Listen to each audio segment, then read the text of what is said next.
Destroyed Nonchalance, taking culture apart one episode at a time. A social commentary podcast on pop culture, fashion, film, and music.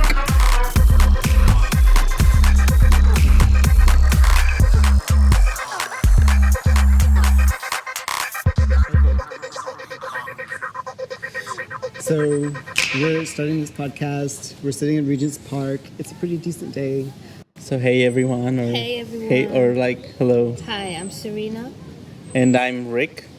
And I'm Troy. And we're your hosts for this podcast. This is a project that we're starting just to discuss some issues that we've been exploring on our own, like academically or like off on the side. Just some of the things that we're passionate about. I see it as an exploration of culture, fashion, music, what's going on around us, but exploring it from like a new angle, kind of taking it apart a bit. So, Serena, tell me what you're hoping to get out of this podcast. Why do you want to participate in this podcast? Well, I mean, ever since meeting you at Central St. Martin's, I think we have a similar mindset. So I was just interested in kind of what the podcast is about, maybe publishing our work. And we used to talk for hours, right? And with Rick as well, we used to talk for hours about theory and, the way the world, culture. Yeah, so I'm just interested in kind of getting better at communication and learning more about how we can delve behind the scenes of fashion and culture. We're definitely on the same page in terms of that. Yeah. And Rick, tell me. Well, I mainly like the long conversations that we have. Yeah. And every time we have them and hours pass, I just think it'd be interesting to record them and to have them somewhere. So I like that idea. I like the idea of recording something and then a few years later looking back and see where your mind was at. And I might not be as academically versed as Troy and Serena. You have Rick, a different Rick, background, a please. different orientation. No, I know, but it's How many degrees intimidating. do you have? You have like 4 degrees? Exactly. No, but You've got more than us, so... Yeah, but you might have whatever you have and you still feel a certain way. So Yeah, that's true. that is the like trepidation a little bit, but also just because I might not be able to speak in the same level as Serena or Troy does, but I'll be here and I'll try. And I'm interested in anything, and it can be in all the topics that we go to, from pop culture to, I'll try some of the deeper, more academic things, but I think all of it, I can have a little bit of info or my viewpoints go in. I definitely think that we three have like unique voices that will contribute to the mix. And yeah, definitely. Own where you're coming from, because it's unique. I mean, it's yours, especially in terms of the three of us. Don't put yourself down, Rick, because your viewpoints is just as valid as all of ours.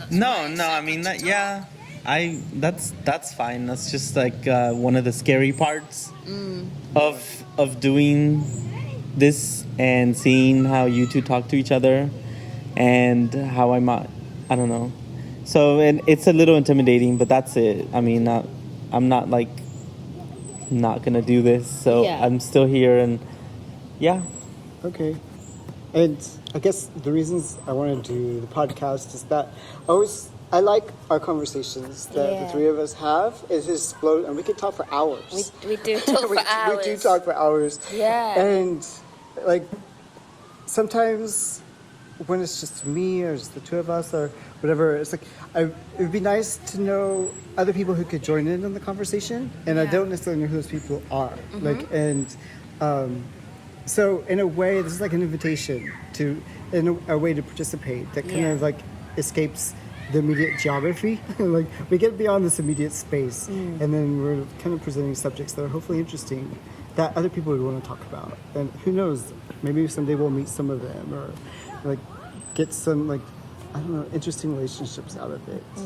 Yeah, because that I really like that feeling when you get to talking to somebody and you can just go on and on, topic to topic. I think we had that with one of our guests, and we never talked to any of our guests, but one of our guests, like the time was just going, and it can go from this to this to this, and it's so interesting. And I don't think that I get enough of that. I get that when we talk to Serena, but we don't even do that often. So this will keep us on our toes, I think. And by guests, you mean Airbnb? Yes. Because we do an Airbnb. So yeah, there have been a couple. Like, you're really good about engaging with them more than I am. Because I'm always studying. I'm always like writing or something like that. That leads us kind of into our next subject. So what do you do? Like, in terms of your career, and like where are you at right now, and where would you like to be? How would you describe yourself? At the moment, I would say I'm an editorial assistant, and it's freelance work. So I help out at Black History magazine, and it's really good because it kind of feeds into kind of what I do on Instagram, which is really important to me. You know, the Georgian diaspora Instagram post that's kind of grown and So grown. wait, say the name again. Georgian diaspora.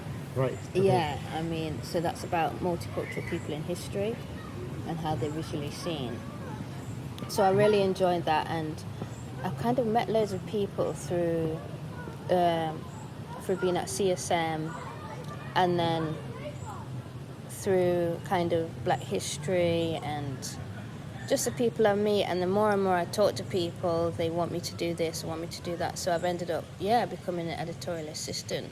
I mean, I still want to carry on and go into kind of fashion. Right. Like purist fashion, but with culture behind it. So, Okay. so it's almost like that job, like you said, Rick, that job that you want isn't actually out there. Don't you see that as well? It's like... Yeah, you're not seeing, when you go through the job boards, I never see the job job that I want, because it doesn't seem like the job that I want is listed. It's there, but they don't list it in the regular way that an accountant might list an accountant job. So what is your... Could try and describe that, and I'll do the same. You describe what the perfect, like, if you said that's the job I want. How would it? Well, Where are you at right now? And So I mean, first of all, so we moved to London, and that was about 6 years ago, and so we've been at school on and off.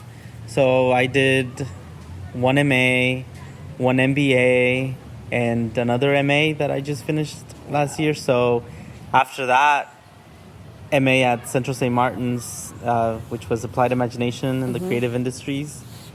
Really cool title, but yeah, it was interesting, and it was the first time that I did something really different, and I was actually like immersed in the school part of things. So right now I'm kind of up in the air as far as what to do next. I'm still working on Image Amplified, the website, and all the social media stuff, and I'm taking. It takes up a lot of time. Yeah, it takes a lot of time, and I'm taking my time, and Airbnb is allowing us to do that, since we can do that part time. It's flexible, so I haven't had to look for or need to look for a job so quickly, so I can take my time. And I mean, finding that job or that perfect job, part of it is like, well, I don't want to work for anybody. I just want to work for us, and I want to build what we like to do. Agree. And I mean, because I did 7 years of working for somebody, and it wasn't that bad.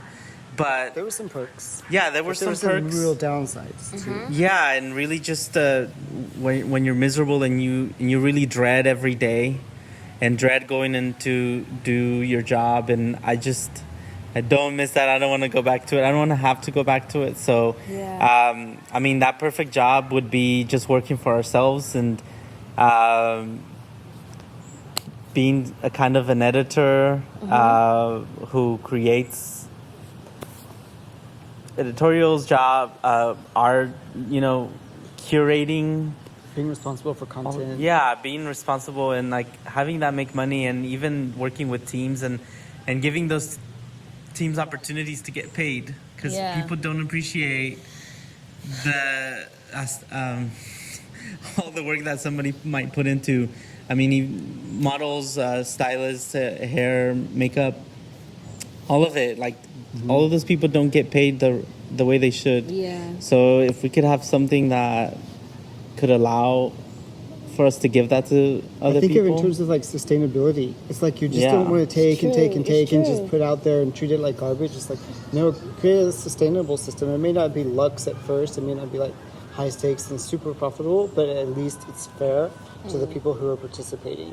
And Yeah, and I mean, so that would be a kind of a perfect job, which it's also when you're looking at the boards, it's like when I go look for something to wear or a new backpack, or I don't know what it is until I see it. Yeah, that's true. Yeah. So that's really difficult because or it may not be there until you make it. yeah. This is it, and this is what I'm thinking. It's like maybe Yeah. the perfect job is literally, like you say, like almost I would love to just kind of work for myself, to be honest. Or the perfect job would have to say, you know, we want a fashion culturalist interested in multiculture, you know, that produces, that curates. Yeah, like curator or like yeah, creative director of director, some type creative or consultant director. or like You know, with no experience. Yeah, no, but that's like the drunk That- walk, because you have so What's many. that? Well, The it's drunk it's walk? yeah, it's like the drunk walk where you have a job that is in one field, and then you go to another field, Yeah. and then so you go to a few different fields, and then at the end of it, you are all the titles that you said, and you're Oh, a whole gosh, new yes, animal, Yes. No, I like and you're that. so unique at that end that nobody can be what you are because nobody did that drunk walk. Yeah, that is so true. That is so true. And it's like trying to get that confidence, because you think, okay, they want you to be a journalist and they want you to be... Because I've done internships upon internships at newspapers and magazines, and yeah. and you do have to fit in to a certain mold. And then you think, I've got all this creative energy, though, Yeah. my own kind of ideas. When do you stop going for that and kind of just walking your own path? But then it's just sustainability. That's true. How do you feed yourself every day? I mean, Yeah, because Do you know what I you'll mean? get your spirit crushed this is if you it. do the other work and you never feed. That's what I mean. I left. I was working. I got a job and I was working as a community support officer, like housing, and honestly, my soul was dying, okay? Wait, when was this? This was like in 2013. Ah, okay. 2013, and I was like, okay, I'll just get a job. That's what my parents want, and the family's like, yes, I'm doing something. And anyway, I was there, and honestly, it was like I was just dying, and I thought, you know what, I'm going to go to fashion school again, and I'm just going to get my degree. And I did, and I just left that job, and it was the best decision I'd ever made. And I went on to do my BA, and then I went on to do my MA at Central St. Martin's. So I'm so glad, because if I was a community support officer, I mean, Don't you just sometimes have those jobs that you have to, like that one job I got as a hotel, I think in a reception. Really? I was there one day, and Oh my on my God. lunch break, I was like, I don't think I'm gonna come back. yeah. I don't think this is for me. And so I talked to Troy, and Yeah. then I called the hotel, and I Yeah. told them, this is not for me. This is it. It's like you just know. You have to know. Yeah, I It just can't. doesn't fit. That's It what just I'm saying. doesn't fit. It was clear. It was just a clear and present danger. I cannot carry on working here. I was going to people's homes and filling out, assessments. Oh my God. It was just for me. I mean, I'm not putting anyone down that does No. at Yeah, all. no. It's just I had all that because I went to fashion school when I was like 19 and it didn't work out. That's a whole other story. Because it wasn't the right time. Yeah, it just wasn't the right time. And then coming back to it a few years later, it's like, yeah, I'm so glad that I just didn't get into that whole 9 to 5 and da da da da. Yeah. So Yeah. what about you? Yeah. Or have you always been clear on what you want to do? No, I mean, I've been on this academic track for like 6 years, almost straight through, and I don't know. I like media a lot. I like imagery a lot. I like sound. So I knew that I wanted to understand how it works, and so I started with like marketing communications and how ideas are sold, because everyone thinks they know what marketing is. So I wanted to really know what marketing was. I wanted to learn the theory. I wanted to learn best practice. I wanted to like explore it from the inside out. Because everybody's always talking about being a marketing genius. So I wanted to know, well, what is a marketing genius? Like literally. So I went and I studied advertising. But the flip side of that is like going back to the creativity and the media side and the artistic side. So it wasn't just about business, it was also like how business and something like fashion and fashion communication, how they can merge and how they can like impact and pick each other apart and how they can influence each other. And so I guess that's somewhat the heart of why I'm working on my PhD right now. Yeah. Because again, it's about media. It's about what people are doing with fashion media. It's like the social qualities of it, and it's looking at marketing. So it's that whole big system that people see in an Instagram post and they just pass through it. It's like what you were saying about all the work that goes into creating the Instagram post. My initial curiosities are almost exactly the same. They're just a lot richer than I would have ever expected them to be. If that makes sense? Yeah. Yeah. What are you gonna do after this? I mean, it's 3 years, is it? It's 3 years. It's So you're 3 to in a 4 PhD years. right now. Yeah. That's So where you right are. now, like, I need a project like this podcast, so that way it gets my head out of the books, and when I'm digesting, it's like it becomes social and much more interesting.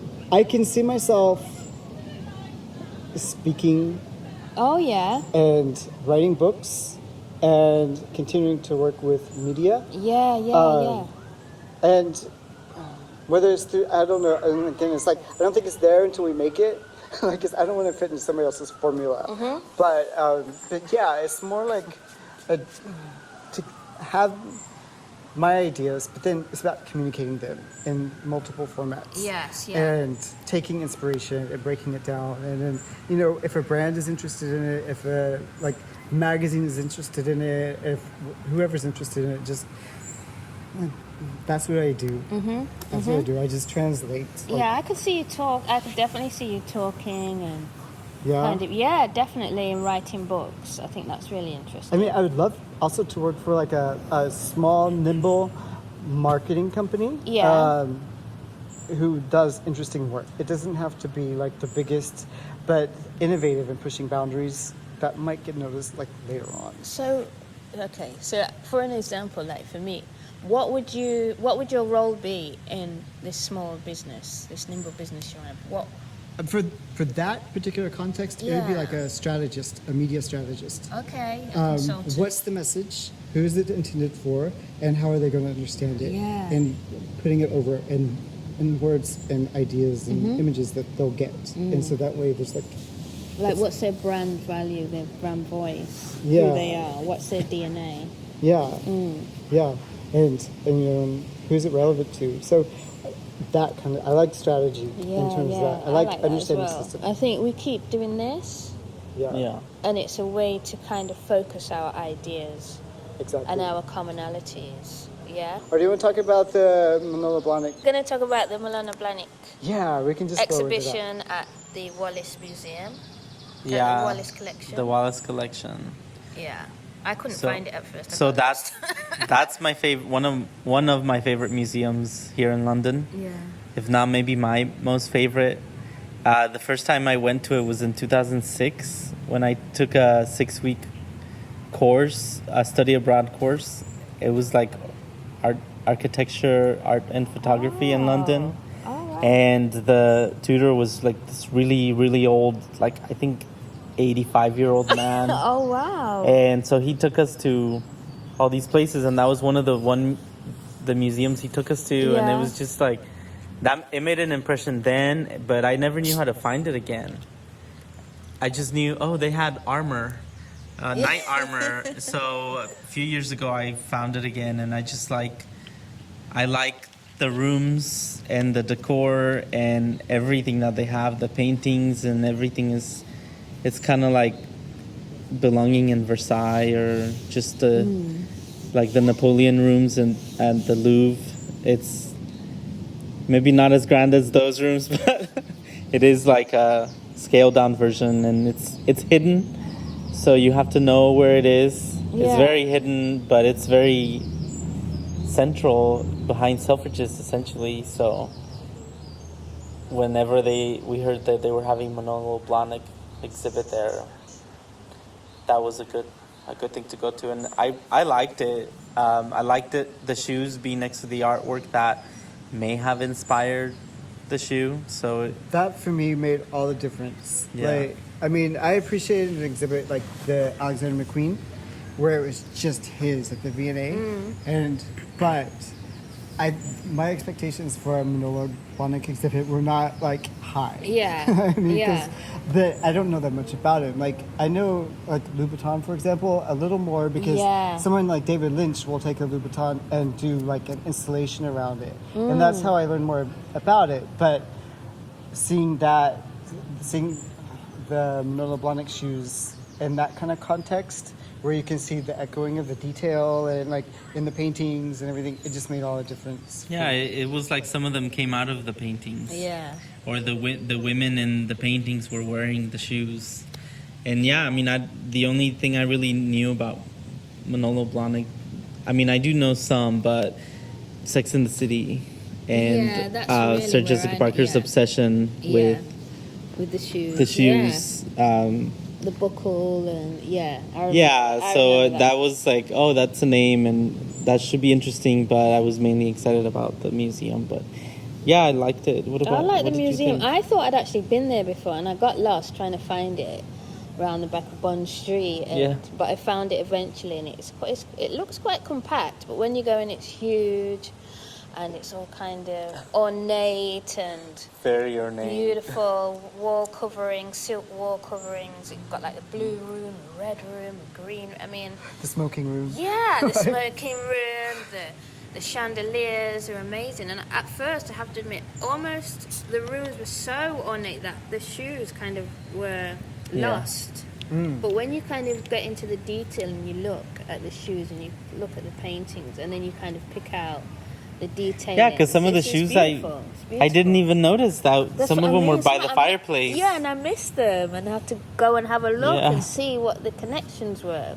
Because the rooms are so kind of rococo, Opulent. so over the top. My goodness. There's a lot to see. Yeah. There's so much to see. Can you but- imagine living in that time Oh with the my big God. dresses and the wigs and the hair Marie and Antoinette. yeah.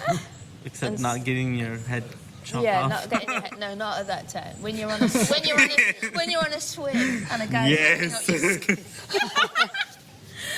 looking up your skirt, I'm more interested in that. Yeah, and so I think the shoes like helps me appreciate the space even more in a Yeah. new way. It was Yeah. almost like inverted. It was not like it wasn't like a one white wall room after another with like stuff in it. It was more like this is what's here, and what's in here inspired the shoes. Yes. and so it made you look back at the room and like the artwork. Yeah, and, made like, it did. It gave it more of a story, and that's why I think fashion is an important cultural object where you can see fashion because it tells a story. You can pick stories out of clothing, right. you know, and they are like have layers to them, and I think it's important and why fashion is going into the museums more and more and more. You know, that's what we're learning on our course. Right. Like everything that's built into fashion, like designed into it.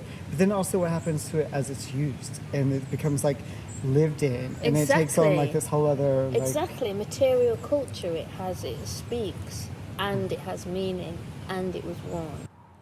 All right, so this was a good conversation about the Manolo Blahnik exhibit, but you know us, we could go on and on about it, talk about it for hours. So let's stop it here and wrap this one up. Yeah, and within the description, we'll add some links to the museum if you want to go check it out. Even if the Manolo Blahnik exhibit isn't there, it's still worth it. Like I said, it's one of my favorites. So, and any other links that we have, like for the Diaspora Instagram, and anything else, like in future podcasts, we'll try to make the description and include some links, and that way you can look into what we've been talking about further if you want. Okay, and also tune in next week, because I think, what do you think? We'll talk about the Madonna album? Yeah, Madam X. Oh yeah, we should Yeah. talk about the Madam X, and then yeah, that's good. So we'll talk about that next week. Yeah, that's a loaded discussion, so it might be a bit Definitely. longer, the podcast, but it's worth it, and it's definitely worth it too. She's worth it, and it'll be a good conversation overall. Yeah. All right. Well, thanks for listening this time. Thank you.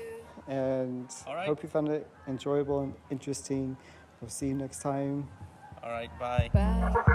Thank you for listening. We hope you enjoyed it. Make sure you subscribe to our podcast. We put it out weekly. And follow us on social media. We're on every platform. Instagram, Twitter, Facebook. We're everywhere. Everywhere. Everywhere. Everywhere.